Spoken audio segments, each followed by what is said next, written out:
she doesn't just fit into one role. Undisputed television superstar, a feisty politician, one of India's most influential women leaders, Smriti Irani. Welcome to India, Russia and the World. Thank you for having me. You've lived many lives. Actor, parliamentarian, minister. Which one would you say is your favorite? I think that the audacity to live so many characters, real and real, is what is the thrill of life, what is the spice of life. And I don't look at myself from the silo of either a media personality or a politician. All of it and some of it is just me. So I think it's thrilling just to be me. And so many versions of you.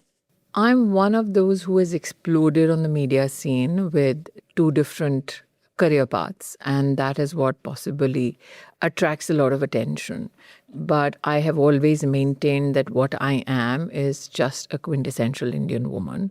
The only difference between me and the others is that I have a microphone and the others don't. You're a star, Smriti.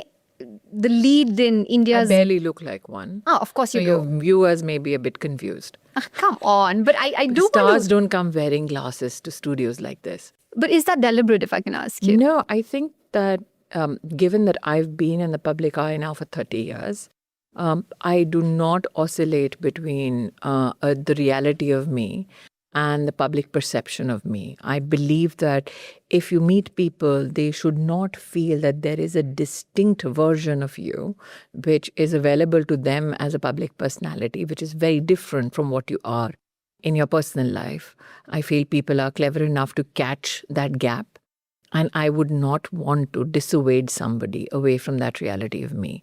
I also believe that women have this added onus and burden to look a particular way, especially if they belong to media and they are camera-facing personalities, that women have an equal burden to conduct themselves a way, which possibly is something that female politicians across the world may agree with. And between those two expectations, I just wanted to be me. You're a star, Smriti. The lead in one of India's biggest blockbuster daily soap, Kyunki Saas Bhi Kabhi Bahu Thi. Let me try and translate it for the international audience, because every mother-in-law was once upon a time a daughter-in-law. This beautiful complexity of the great Indian family, is it tough to explain to a Western society? Universal impact of the show is such. I have seen it resonate with people from cultures where there is no expectation that it be accepted. For instance, I went to Saudi Arabia and there was a huge surge of viewership, which was an amalgamation of people from many nationalities. But irrespective of the color of their skin, irrespective of their geographical differences, the theme as such of the soap resonated with people. What was fascinating is that people who felt that the cultures are extremely conservative, the male counterparts were as respectful as the female counterparts in the families that I met. Similarly, my experience from Afghanistan was something which was extremely mind-boggling for me. The fact that I had people write in to say war came to a close at that one particular half-hour slot when Kyunki Saas Bhi Kabhi Bahu Thi was playing, and the person who dubbed for me in Afghanistan also stood for elections. That kind of fascinated me. I had feedback from Fiji. There was a translation of my work in Swahili. So I think that if emotions, family values have a universal language, then this is primarily the reason why this particular soap resonated with so many people across so many countries. You worked closely with Prime Minister Modi. Is he a good boss? He's one of the best. Really? Yes, because he defers to your sense of competence. He, in some way, also accelerates your sense of competitiveness. And I've had the privilege of working with him for now over 2 decades. So he's somebody who pushes you to be better as a professional, as a person.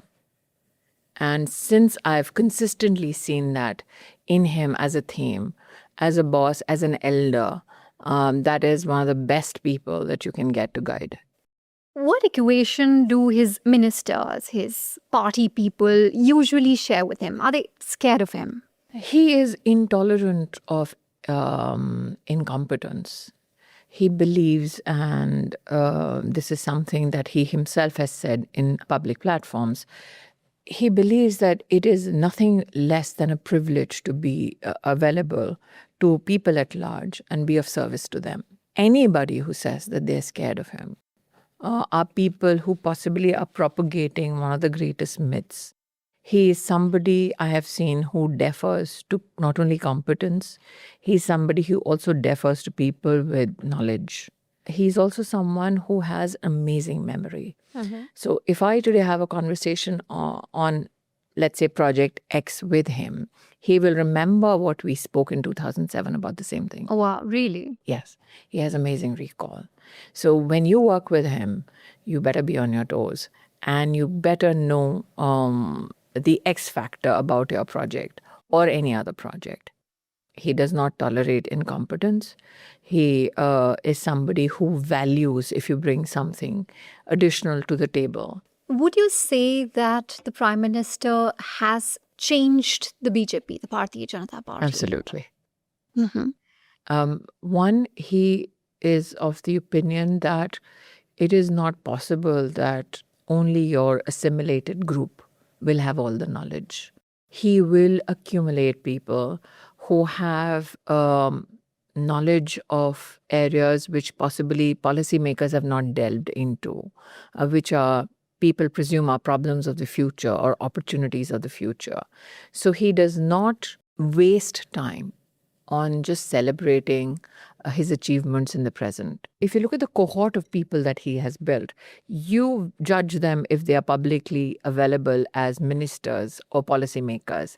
But in every field, he will have the best, not newsmakers, knowledge makers, system makers with him. He also cherishes people with institutional memory. He will be equally at ease with the oldest serving clerk in an office as he would be with the CEO. Is that true, of though? that. I've seen it in action. So the fact that he democratizes opinions and he wants to listen is not something that is often spoken about him. In the last 12 odd years, what would you say has been Narendra Modi's biggest achievement? I will pick three. Women were always on the sidelines of political narratives. For the first time in 2014, I remember I was Minister of Education. We had the Prime Minister stand at the ramparts of the Red Fort and say, let's build toilets for women and let's build it separately for girls who go to school so that we can reduce dropout. Never in the history of India had a Prime Minister, let alone a man, stand there on Independence Day and made such a speech and made it a functional part of parlance. Politically so, because building toilets was not a political necessity. It wasn't. And it was not a political weapon. It was not a political mandate. Then he reaches out and he makes women's issues national issues. We owe that repositioning of women politically as a unit in Indian polity to Narendra Modi, I think. The second, I think, biggest achievement of Narendra Modi is the digitization economically fundamentally of those who always were at the margins of the Indian treasury. The fact the whole banking structure of this country could be just dedicated to that one cause, that go and make sure every Indian is accounted for and is connected to a financial institution formally. The gigantic banking engagement, it was historic. That was a hallmark of Narendra Modi. One, to formalize an engagement of the citizen that was always on the margins with banks, and then to layer it with a digital ecosystem. And I think the third achievement, because I said I'll pick three, is what Modi did during COVID. I think from COVID, everywhere there was a conversation about 600,000 villages. How will India survive? How will the poorest of the poor manage? I remember last day of February, WHO gave its standards to make PPE suits. And the 1st of March, we had the lockdown. And the Prime Minister asked, he had created a group of experts, bureaucrats, ministers to say, everybody give me a deadline. We had as a country 55,000 suits at that time. And in a billion-plus country, that is a nightmare for anybody in administration. COVID actually was an exemplary manifestation of what Indians are capable of when there's a partnership between the Prime Minister and the people. And from PPE suits onwards to the vaccine, the dissemination of vaccine, to the dissemination of food grains. And today we have the largest food security program on planet Earth. I think that is something that I witnessed firsthand. A nation in crisis, the world locked down, and a leader rising to the occasion. And then India was able to manufacture vaccines, Covaxin, and also supply it We to supplied it to other 160 countries. We could, at that time when the world's back was to the wall, we said we are not holding supply chains hostage. We are democratizing the solutions that we have. We, as a country, managed. Industry and government came together. By May, we had 1,100 Indian companies. By June, we were the second largest exporters of the world. And the Chinese PPE came in at around $2,200. By the time India got manufacturing, that same kit cost $127. That was history in the making. Can I say something though? While you say that there were so many achievements, and I've picked only 3. You picked 3, and let's talk about COVID. There were international organizations, international media that was saying a lot of bad things about India. I saw firsthand people saying, almost every child is orphaned in India. And I did a call out both to UN agencies domestically and internationally, because there were 2 statements made about India. One statement emanated from an international agency and its headquarters that Indian women are surely getting beaten up at home because they're homebound, and almost every Indian woman currently is getting beaten up. And I remember calling the representative and I said, how did you reach this conclusion? They said, no, it's our fear. And I said, your fear is that in a billion-plus people, 500 million men are beating up 500 million women. They said, no. I said, would you like to correct it? I think what Modi facilitates is us as ministers taking a stand for your country, and your Prime Minister backs you. Do you think this wasn't happening before? I wasn't minister before, so I can't evidence whether it was happening before. But in my experience of working with him as minister, you would have never had to in any way doubt his support if you're standing up for your country. During my travels as a journalist and back and beyond of India, I've seen women especially, they have this very special emotional bond with the Prime Minister. Some would call him or look at him as their son, some as their brother. What is this that he has? He's not somebody who indulges in, he doesn't indulge in people or circumstances where people would possibly be sycophants. He hates that. I have seen him abruptly bring a conversation to a close when he feels somebody is indulging in sycophancy. And that is very different from the image certain journalists try to create about him. Yeah. It is overwhelming for anybody to possibly meet somebody like Narendra Modi after they've seen a personal impact in their lives. For instance, I've seen that in amongst women who practice farming, or for that matter, run dairies, small ones, who get collateral-free loans, who've genuinely had a financial turnaround in their own lives. Women are more expressive, and I've actually seen men emote out.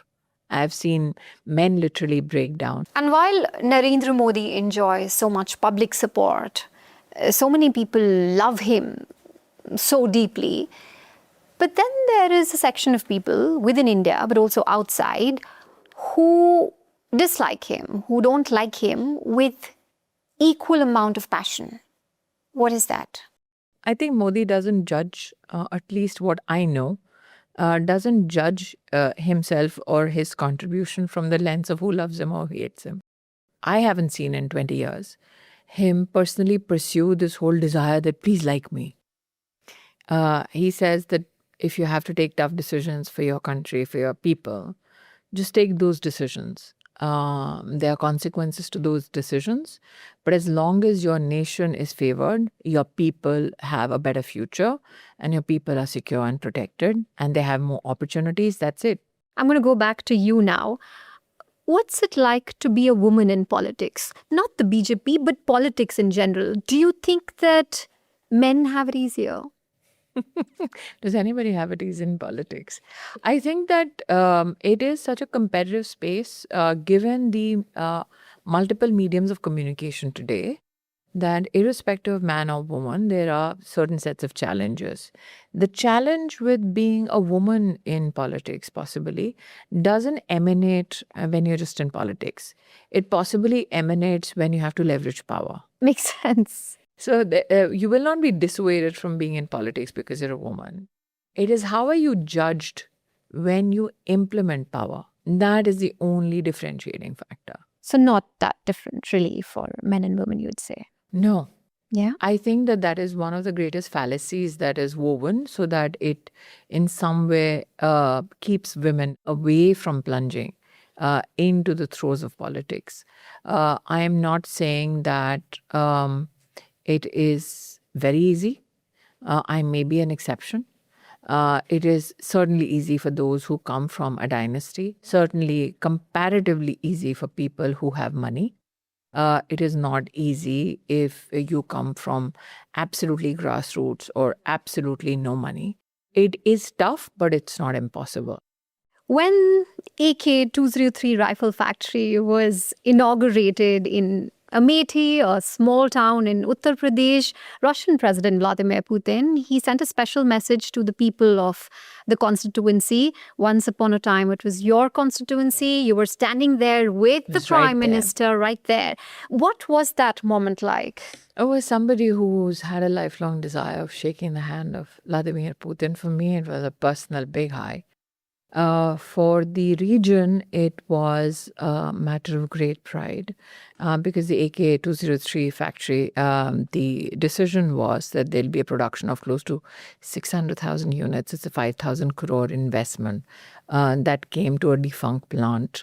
For us, from a manufacturing perspective in the constituency, it was a great achievement. Mm-hmm. The whole imagery in itself was surreal, that you're in Amethi, which is one of the most hotly contested parliamentary constituencies in Indian politics. And never before in the history of Amethi that had happened. The Indian Prime Minister sits on dais and you have Mr. Putin on the screen. So as somebody who is a student of politics, possibly, surreal moment. Mm-hmm. Did people even understand what's going on there? I think they were gobsmacked. I think that everybody that I spoke to never expected to see Vladimir Putin on screen. In Amethi. Yep. Why has the India-Russia friendship remained so strong? Is it trust or is it something else? Because we are not friends only in the good times. We have seen our share as countries, as friends through difficult times. Yeah. We have seen fissures appear across polity internationally. But there is something about our people-to-people relationship. There is something about our G-to-G relationship that is not transient. There is a sense of strength in it. There is a sense of reliability in it. And there is also a sense that irrespective of our geographical distance, when in trouble, we will have each other's back and we will have respect for each other. It is rare to have a relationship that is steeped in such respect and which has endured such a length of time. And why do you think that the West is so uncomfortable when it comes to India's friendship with Russia? I mean, Navarro's statement a year ago when Mr. Modi was in China, he said, why is the leader of the largest democracy in the world getting into bed with Xi and Putin? I think the best of friendships are those that need no explanation. We don't choose our friends depending on the likeness or the dislike of somebody else. Those are not then friendships. Those are convenient relationships.